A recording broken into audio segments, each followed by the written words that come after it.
I'm going to do a quick tip video here today showing you hole interference and how to tell how far your water lines are from the top surface of your tool. We've got a real cool command in here.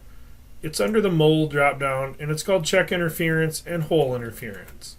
When I go to hole interference, all I have to do is come up here and select my distance. So right now I'm going to say show me any distance shorter than a ½ inch. Inside of here I pick hole interference. Once I pick hole interference, it asks me to pick my solid. I pick my solid. Now it's asking for faces. So if I select my block control, I can individually select those holes.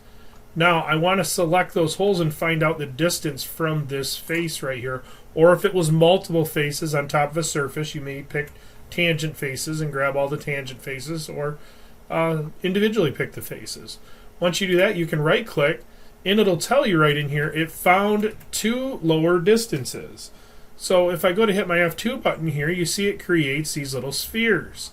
It also gives you a distance for these spheres, showing you the distance from the surface.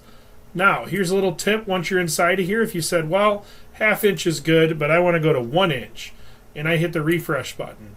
Okay, still nothing. Okay, now I want to go to 1½ inches. I hit the refresh button. Oh, okay, the other two pop up. This one's 1.356.